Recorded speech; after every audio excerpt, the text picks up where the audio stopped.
What up, y'all? This is Patrick Hayes, and today I want to talk about being a creator. How to be a creator. This is something that came to me the other day. I felt really inspired to talk about this because what I've noticed over the course of the last decade is there's a few really key things that really helped me step into the mentality and the embodiment of being a creator in my life. And it was something that in the beginning I didn't really have the hindsight to clarify. But now, after a decade into this journey that I've been on, I've been able to isolate a few key factors that really helped me step into the mentality of a creator so that I could start taking control of my life, start living the kind of life that I really wanted to live, and being the person that I want to be. So, what I want for you is for you to realize and begin to embody this creatorship that is within you. We need more people that are excited about seeing something birth into the world, that are actually taking action to birth that into the world. And we need less people that are following business as usual and working for some other corporation or doing some other thing that doesn't really excite them and doesn't change the topography of the world that we live in. Because what the world needs right now is it needs novelty, but beautiful novelty. It needs new things that haven't been invented, new ways of expression that haven't been expressed to birth into this experience of life. And I feel like people with their heart in a beautiful place, that are empowered creators, are the innovators that will shift the direction of this planet. So my wish for you is for you to make contact with that creator and learn what it takes to be a creator in the world. So what I want to share is just a few things that I've found to be tremendously helpful in being a creator in my life. The first thing is clarity. Clarity is key. But clarity sometimes takes a while to figure out. You need to explore yourself. You need to explore the world. You need to ask yourself, what is it that you value? I spent a long time exploring things, looking all over the internet, traveling all over the country and the world, going to all sorts of different places, talking to all sorts of different people, exploring all sorts of different mind-expanding content. And I was doing this to figure out what it is that I really wanted to do, what it is that I really valued. And this is one of the key things to be asking yourself. What do you value? What is valuable to you? And whenever we're exploring things, when we're asking that question, what is it that I value here? Then that starts to highlight through our intention those things that are worth exploring more and going deeper into. To ask ourselves, what is it that we love? What do we love in the world? What do we want to see more of? What do we not love? What do we want to see less of? Usually we'll find that these two things are connected. Those things that we truly love are the things that when they're disgraced, that's what we want to see less of, right? So the more we know about those things that we love, and the more we consciously are able to identify those, the more clarity it brings to our vision, and the more it helps us understand whether our mission is to create more of what we love, or to diminish or stop something from happening that is diminishing those things that we love in the world. So we'll see that what we love and what we don't love are actually really closely connected here. Okay, so two things that I feel are a really common sticking point for people when they're looking for what it is that they love, or when they're looking for how to bring clarity or figure out what it is that they want to do in the world, how to bring clarity to their vision. It's two things: lack of exploration and lack of commitment.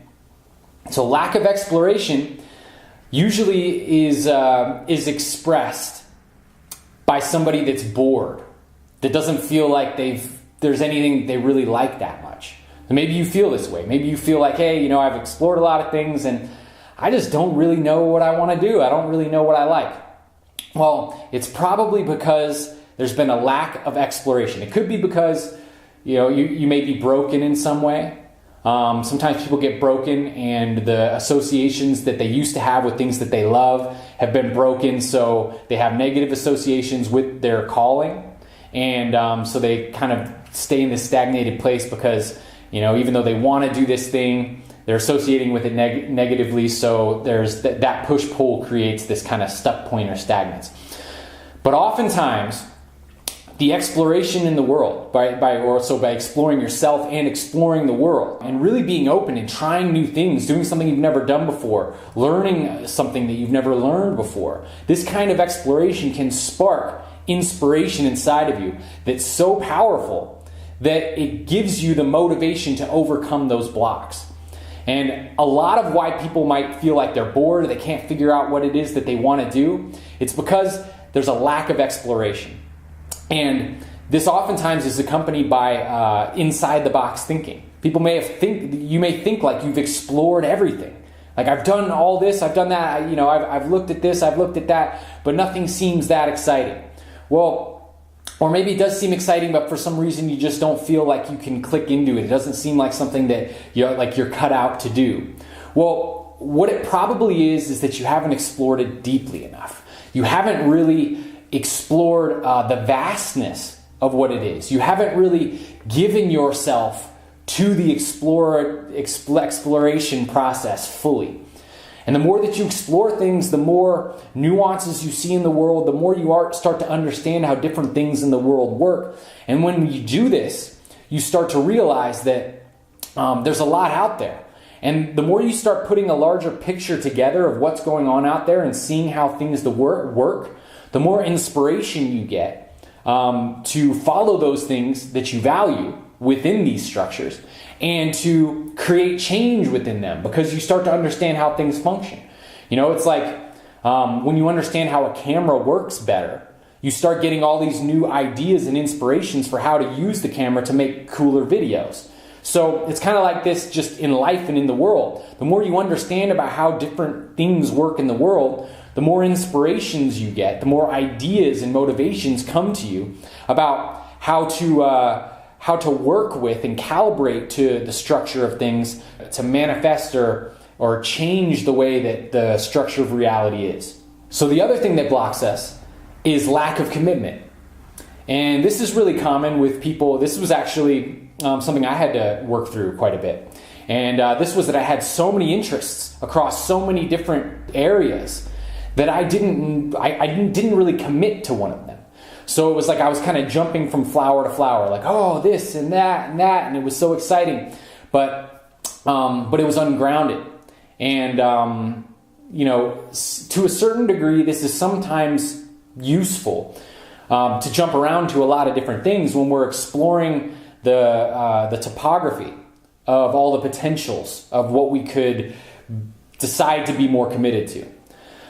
But what I realized was that if I'm going to be exploring a lot of different things, it's really, really important for me to have a certain level of commitment to those things that I'm exploring, so that during the explorative process that I was able to extract a tangible skill set or a tangible amount of value from whatever it is that I was exploring. So that when I moved on, I was moving on having bettered myself. I had something to take with me. Because what I found was that, a lot of us can have the tendency to jump around to a lot of things and explore the novelty of things because they're new and they're fresh and they're exciting in the beginning. But if we don't have some level of commitment to the things that we're exploring and, push ourselves to expand on that process, it can be tempting to just jump from one thing to the next when things start getting a little bit difficult or when things get a little bit challenging. And then the issue with that is that while we may learn a little bit about these things that we're exploring, we're not really walking away having upgraded ourselves. We're not walking away with something tangible, something valuable that we can take and that we can invest across platforms into different directions. So this is why when we're searching for things, asking us this question that I mentioned earlier, what here is valuable to me? What do I value in this? And really, as we move through life, constantly asking this question is really valuable in and of itself, because what it's doing is it's orienting our consciousness towards the things that we value in everything that we do and everything that we explore.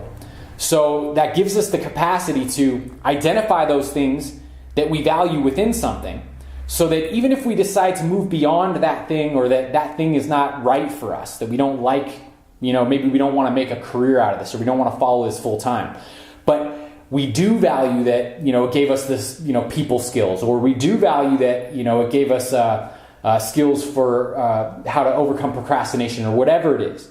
When we identify those things that we value in whatever it is that we're exploring, and then we commit ourselves to exploring it to the point where we can develop or cultivate something that's tangible, that we can take with us surrounding that value, then when we walk away from it, we have something. We have something we can take with us, and then we have something that we can use across platforms regardless of where we decide to go. Plus, since this is something that we value, that we find valuable, it's something that's going to be applicable to whatever it is that we choose.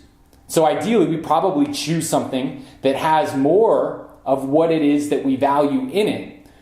So there's more uses for that value that we've cultivated. Okay, so the next thing, I love this one. Super important for being a creator is to think in terms of what now, as opposed to when, then. What I mean by that is, instead of saying, well, when this happens, then I'll do this. Or when I'm prepared in this way, then I can start doing that. Instead of thinking in when, then terms, we need to start thinking in what now terms. So what now? What can I do now? Right? It's okay to have a vision that is grandiose and is this, amazing thing that may seem way beyond what we could potentially do. But as long as we break it down into sub-goals that are attainable and work backwards from that grandiose goal all the way back to our present space, and then ask ourselves, what now? What can we do right now to start moving towards that? Then we can actually, you'd be surprised at how many of these grandiose goals you can actually achieve. But if we're waiting, if we're saying, well, when this happens, then maybe I'll have the opportunity to start moving towards this big goal, then we're basically acting in kind of like a reaction-based consciousness. Like, well, I need the world to shift in order for me to start taking action towards my goals. And this is the worst way of going about it. It's a form of procrastination. Now, this can also kind of come up in a more covert way, where we can start doing something called proactively procrastinating. And this can be where we might be actually asking ourselves the question, what now? But what now can kind of be maybe like, I'm going to read another book on how to do it instead of actually doing it myself. So like, say if it was for making videos, I'd be like, well, I could read like 100 books on how to make videos and how to talk on the camera, but nothing really substitutes the actual experience of doing it. And I can proactively procrastinate by telling myself that, well, what now is to read another book about how to make videos. But I have to be honest with myself on whether I'm actually procrastinating or whether it's like reasonable to believe in myself enough to think, you know what, I think I'm ready to start making videos. I think I'm ready to start getting on the camera and just facing that and doing it, right? So being honest with ourselves is really important. But yes, this idea of what now is super important, and getting over this when then. So we can't wait for anyone else to change things for us. Some things we will need the external world to shift in order for it to be the right time. But unless we've prepared with all of the other steps, then when that right time comes, we won't have been prepared. A great quote, I don't remember who said this, but it's, luck is when opportunity meets preparation. And so what now is always in the preparation. There may be some sort of time thing we need to wait for, but there's always something we could do to prepare more fully for when that thing shifts, or something we can start doing to to shift the reality so that we actually instigate that shift in the external reality. So, thanks so much for tuning in. This is Patrick Hayes. Like, subscribe, share with your friends, and I will talk to you next time.